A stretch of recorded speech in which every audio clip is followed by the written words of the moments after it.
Welcome to the Three Martini Lunch. Grab a stool next to Greg Columbus of Radio America and Jim Garrity of National Review. Three Martinis coming up. Hey, so glad you're with us for the Thursday edition of the Three Martini Lunch. We have good, we have bad, and we have crazy martinis for you today, and all three definitely fit into those categories. Quick update on the confirmation front. Robert F. Kennedy Jr. has been confirmed 52-48 to be Secretary of Health and Human Services. Mitch McConnell, the only one to not vote for him on the Republican side. Also today, the confirmation hearing for Education Secretary nominee Linda McMahon. Jim, there have been some protests there, and I have to applaud the restraint of her son-in-law, Triple H, who is sitting in the row behind her. He has not applied the pedigree on any demonstrators or Bernie Sanders so far, so you got to admire that type of decorum on the Hill. This administration has a lot of people with unusual family members. I'll just leave it at that. You know. I would have guessed that Little X was a rapper's name, but no. You know what? It's a free country. Oh, yeah. Name your kids whatever you want, but just a little unusual, that's all. Oh, yeah, that was Elon's son in the Oval Office the other day. Didn't he name one of his kids like an equation or something? It was, it's... Yeah, ironically, he did not name him after Prince. But the two names get mixed up a lot, you know. All right, well, let's talk about the good martinis, and please don't drag us out into the streets and beat us for talking about 2026. But it's interesting how even though those elections are far away, things are shaping up pretty quickly and sometimes in surprising ways. We told you a couple of weeks ago about Gary Peters not running for re-election to the U.S. Senate as a Democrat in Michigan for a third term. And now another Midwestern Democrat is also saying that she won't run for re-election in 2026. And that is Minnesota Democrat Tina Smith. You might remember Tina Smith came to Washington in an unusual way. She had been serving as lieutenant governor of Minnesota. But then when Al Franken got caught in the middle of the Me Too movement with those pictures of him making lewd gestures towards, I believe it was Leanne Tweeden on a USO flight, he got into a whole lot of trouble, forcing him to resign, but then he had the delayed actual date of resignation because they assumed that Roy Moore was going to win the Alabama Senate race after all the allegations had come out against him. So I think that was going to be their excuse to let Franken stay, but then Roy Moore lost, so Franken had to go. So we will see what happens here, Jim. This is a state where, you know, the Democrats certainly have the advantage. I don't think they've had a Republican senator since Norm Coleman. We'll see if Franken wants back in. We'll see who the Republicans can scare up. Hopefully it's somebody more competitive than who just ran against Amy Klobuchar. But hey, the more money the Democrats have to spend, you know, that's more money that they don't have to spend somewhere else that's more competitive. Yeah, you know, I don't pretend to be on top of Minnesota state politics, but this one kind of surprised me. She's young by Senate standards, you know, whether or not I consider her young by any other standard. Hadn't been around for, as you mentioned, a super long time. At least, you know, it feels like Al Franken was just a few years ago. I know it was a little longer than that, but and as a Democratic incumbent in Minnesota, you're really safe bet for re-election. Klobuchar won by 16 points just last cycle. We should not fool ourselves into believing Republicans have a great chance of winning a Senate race in Minnesota. It's still a blue state, although less blue than it was 4 years earlier, once Kamala Harris had put Tim Walz on the ticket. One of the things I've heard, I believe Tim Walz is in his second term and is term limited. Am I, correct on that? So whether at some point Tim Walz for Senate will come to pass. You haven't heard any buzz about this because I think Tina Smith kind of blindsided everybody with this. So I think if you're a Republican, an open seat race in a state that Trump has been slowly inching close to is one where you probably want to, at least look at the opportunities for that. I would ask the good people of the Minnesota Republican Party, shop around for a nominee. Last time they nominated Royce White, conservative podcaster. I should point out, he was a basketball star, played in the NBA. He was known for things outside of politics, more than his share of controversial comments in the past. And as I mentioned earlier, he got kind of, throttled by Klobuchar by 16 points. He's announced that he wants to run again. I think if you're a Minnesota Republican, kick the tires. See what else is out there. Is Tim Pawlenty doing anything? Because if the polling says generic Republican could beat generic Democrat, then Tim Pawlenty's got a great shot. He's your guy. Yeah. Norm Coleman doing anything these days? Just go and see. Sam Darnold's probably leaving town, and I don't know if he's a Republican. There's got to be somebody else besides Roy, the guy who just lost by 16 points in the last election. There's an opportunity, and I just feel like the reason this is today's Good Martini is the open seat in Michigan. People didn't see. This is another open seat. We mentioned the speculation that Jeanne Shaheen may not run for re-election in New Hampshire. It hasn't anything, but she just hasn't been fundraising the way an incumbent, senator usually needs to heading into their re-election cycle. And one other detail, I feel like Michael Graham should be getting charged advertising rates on this program, but he does a good site called New Hampshire Journal. And after reporting about the Shaheen fundraising a little bit later, they noticed that the Democratic National Committees, put out a memo on their, Democratic Legislative Campaign Committee, which is not that's a DLCC. It's not the DNCC. This is the one that focuses on state legislatures. And in their latest memo, they said that the New Hampshire state legislature is in the power building group. Now, that's below the battleground group. And last cycle, it was in the battleground group. So basically, they're lowering their expectations and saying, we just want to keep it close. We just want to keep it competitive. We don't really think we got a chance at winning control of the chamber this year. They're abandoning the New Hampshire Senate entirely and basically admitting that they're probably going to have a tough time winning the New Hampshire House. Does this guarantee that, Republicans are going to have a great year in New Hampshire? No, it's very early. But it does seem like an interesting indicator that this is not where the Democrats feel like they've got a great shot. If you don't feel like that, how does that look in the for the outlook for a Senate race? And how does that look for a potential open seat Senate race? So, again, it's February 2025. Nobody's casting ballots until fall 2026. I get it if our listeners are like, why are you talking? But just things are happening. And the things that happen now about people choosing to not run for re-election end up shaping the battleground states for 2026. You could want to spend more time with your family. That's what Tina Smith is saying. You could want to ride your motorcycle. That's what Gary Peters is saying.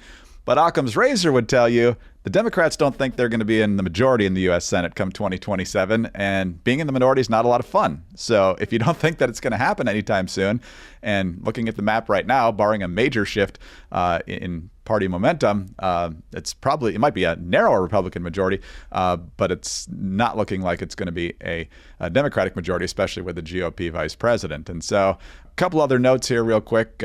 We mentioned Georgia the other day. According to a poll from the Daily Caller, Brian Kemp, the governor, would, in a hypothetical matchup, have a 7-point lead over Jon Ossoff. However, if the Republicans go with Marjorie Taylor Greene or Buddy Carter, neither of them cracks 40, and Jon Ossoff would beat Greene by 12 and Buddy Carter by 8. Obviously, very, very early. But if Kemp is interested, he would seem to be the strongest candidate because remember, the Republicans tried to run him out in 2022, and he ended up dominating that primary and defeating Stacey Abrams again, despite what she thinks what happened the first time. I'm going to audibilize here. Is Kemp term limited?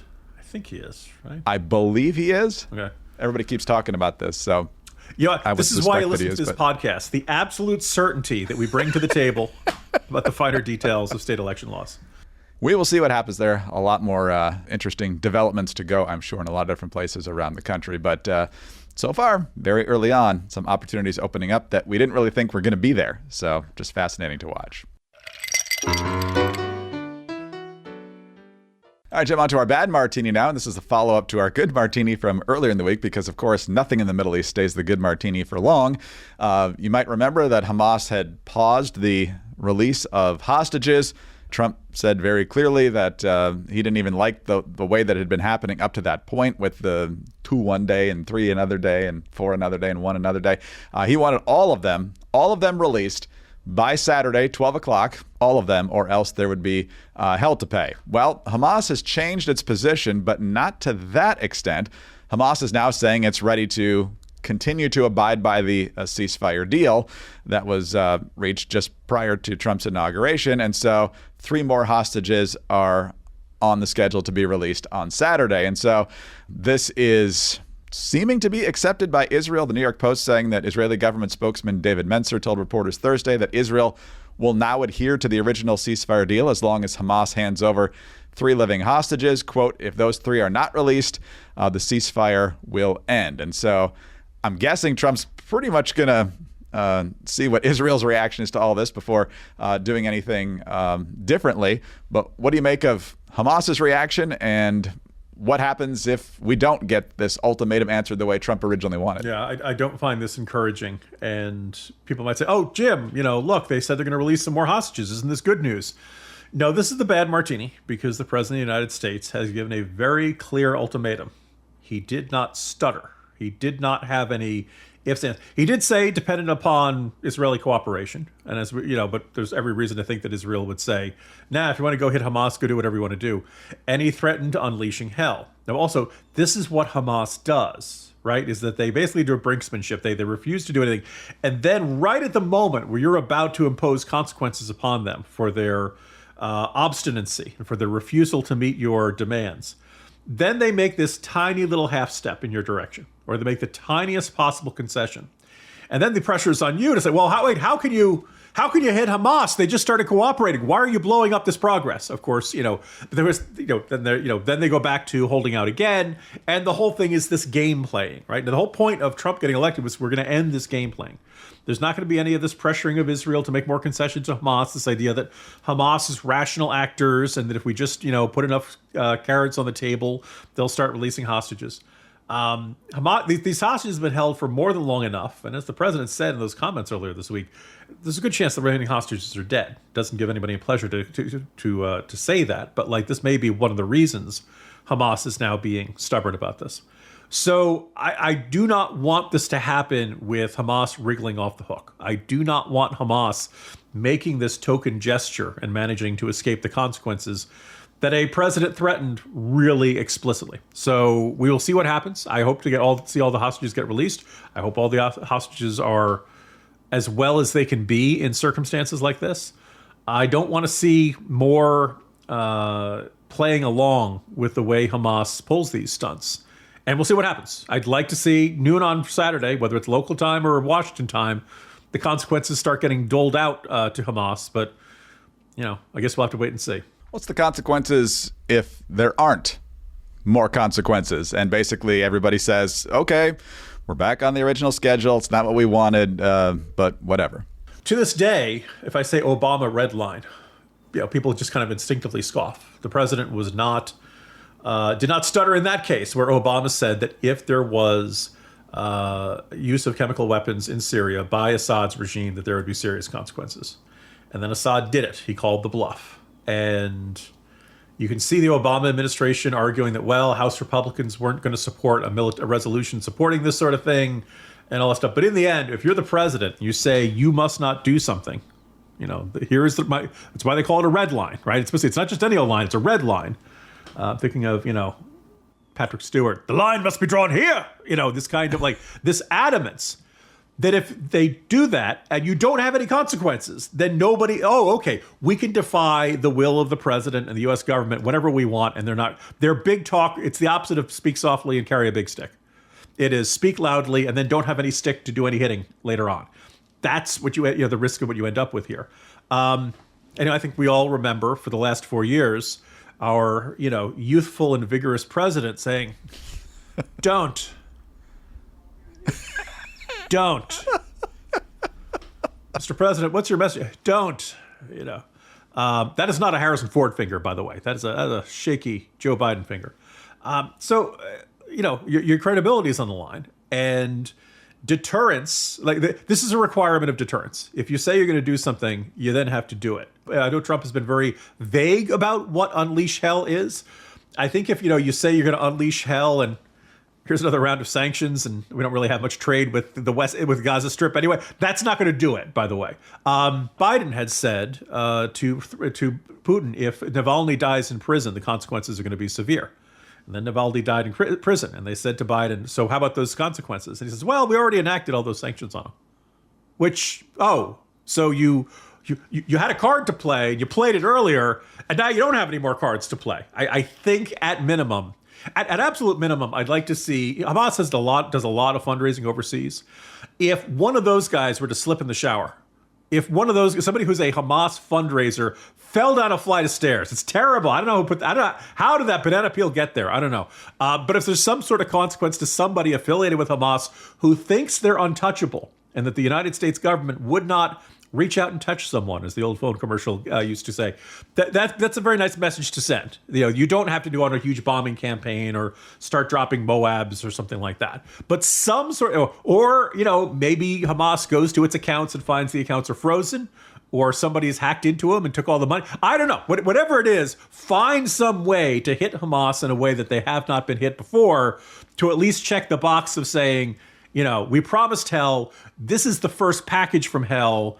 There are other packages in the pipeline if you do not comply. Apparently, Mossad left people who are still alive to be targeted. They had a pretty effective year last year, but I'm guessing there's still a few out there. It is indisputably a rebuilding year for Hamas. They are hoping to have a high draft pick in next year's terrorist draft. All right, well, let's talk about Oracle. Even if you think it's a bit overhyped, artificial intelligence is suddenly everywhere, from self-driving cars to molecular medicine to business efficiency. If it's not in your industry yet, trust me, it's coming, and it's coming fast. But AI needs a lot of speed and computing power. So how do you compete without your costs spiraling out of control? The answer is to upgrade to the next generation of the cloud, Oracle Cloud Infrastructure, or OCI. OCI is a blazing fast and secure platform for all of your infrastructure, database, and application development needs, plus all of your AI and machine learning workloads. OCI costs 50% less for computing and 80% less for networking, so you'll be saving a pile of money. Thousands of businesses have already upgraded to OCI, including Vodafone, Thomson Reuters, and Suno AI. Right now, Oracle is offering to cut your current cloud bill in half if you move to OCI for new U.S. customers with minimum financial commitment. Offer ends March 31st. See if your company qualifies for this special offer at oracle.com/martini. That's oracle.com/martini. All right, Jim, as we just talked about yesterday in the protests of the efforts of the Department of Government Efficiency, the Democrats have chosen perhaps the lamest possible line of argument, screeching about unelected government bureaucrats, since Democrats have been using unelected government bureaucrats to enact their agenda in the executive branch for a very long time. But there's also the Democratic histrionics. We talked about Maxine Waters. Bernie Sanders has certainly been out there. Chuck Schumer with the lamest political rallies. So lame that even Jon Stewart's making fun of them. And then there are people like Jan Schakowsky. She is a longtime Democratic congresswoman from Illinois. And she was speaking yesterday about manufacturing, and she was very concerned about the low overall percentage of women working in manufacturing. Yesterday, I met with a manufacturing company, but they also are engaged in getting young people more engaged in manufacturing. So I asked them, so how many of those students that are signing up and want to do this, how many are women? And they said, well, I know there's at least 13% or something. It was a low number. And you had mentioned trying to engage more women in manufacturing. I'm just wondering if just the name manufacturing sounds like a guy. So person-facturing, I guess, Jim, is where we're headed next with this, torturing the language to try to figure out why heavy blue-collar labor tends to trend towards guys. It's just a mystery. Greg, you sexist. Why can't it be womanufacturing? Person-ufacturing. As Trump complained of Mexico in his debut as a presidential candidate, the Democrats, they're not sending their best. And I really want to say to all the depressed Democratic listeners out there, really? Trump's clearly full of piss and vinegar, and he is coming to Washington, and he's spitting out the executive orders like a Pez dispenser, and the news cycle can't keep up with all the changes that he's doing. And they're moving on a million fronts. This is your counterpunch. This is how you want to do it again. We talked about the nobody elected Elon thing. Yeah, but like they elected Trump, who said he was going to have Elon to do that. That's not your argument. The argument was Elon a government worker, a federal government employee when he got access to the OPM files. That's a fairer complaint. Should a guy who got fired for leaking sensitive information have more access at his last job? Still have more access? This is I know you want to use clean language on this podcast, Greg. So this is the gentleman who's known in Mexico as Grandes Cajones. That particular figure got fired from his last job for leaking sensitive information. Maybe we don't give this guy access to all the crown jewels, including classified information, on the first day, huh? Maybe we go through the background check process. Seems like those are all much fairer complaints. But let's just kind of recognize that. I also feel like this comment from Schakowsky, or you could throw in Alana Presley, decided this is a great time to reintroduce reparations legislation. Yes. If there's any lesson from the last election, it's that Americans love reparations, and they just can't wait to get more into this idea of we're going to put people into racial boxes, and we're going to decide, well, you have this percentage ancestry from former slaves. But not this much percentage. So you only get 25% of the reparations payment, while your neighbor who has 50, they get 50%. Everybody's going to love this. This is going to be great. And I assume we increase the tax rates on people who have ancestors who are slave owners. Just checking, because that case I'm not going to mind so much. My potato eating ancestors came, I believe after the Civil War. But anyway.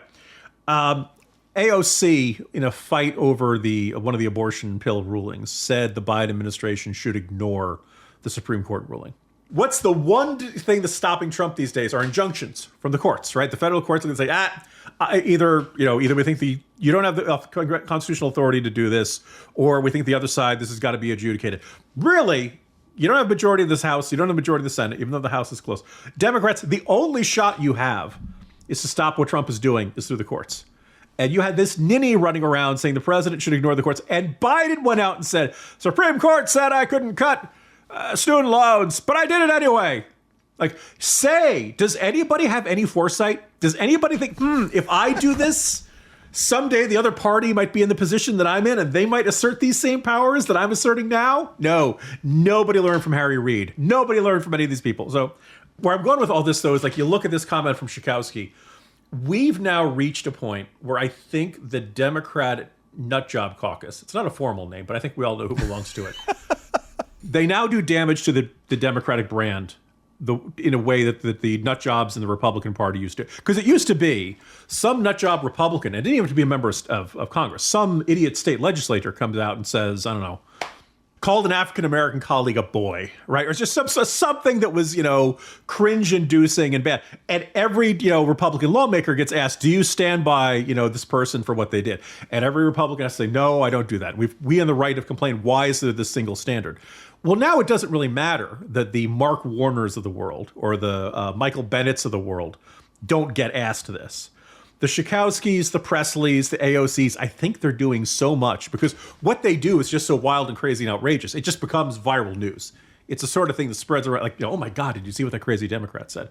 And it now is a liability for Democrats in a way that the nut jobs used to be a liability for Republicans.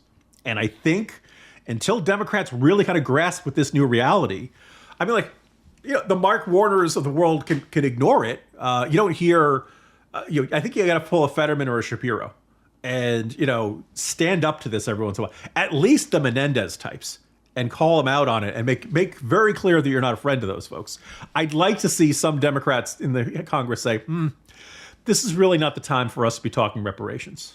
Maybe our past criticism, arguing the executive branch should just ignore the judicial branch when it doesn't want to, that was really wrong and misguided. And we should all honor court rulings and things like that. So Democrats, until you fix this, you're not getting back to the majority anytime soon. I'd like to arrange a lunch meeting with Gary Peters, Tina Smith, and Jan Schakowsky. Yeah. Jan Schakowsky's been in Washington a long time. She's married to Bob Kramer, however you say that, longtime Democratic strategist. They've got tons of money. She's 80 years old. Jan, it's time to go. Well, I think if they made, a really rough suggestion, she'd probably accuse them of person handling her. Unbelievable. Wow. Well, there's where we're at. Jim, tomorrow's Friday at least. See you then.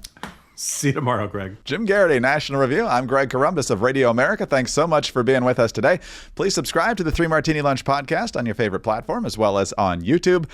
Thanks also for your 5-star ratings and your kind reviews. Please keep those coming. Huge help to us. Get us on your home devices. All you have to say is play 3 Martini Lunch podcast. Follow us both on X. He's at Jim Garrity. I'm at Dateline_DC. Have a terrific Thursday and join us again on Friday for the next 3 Martini Lunch.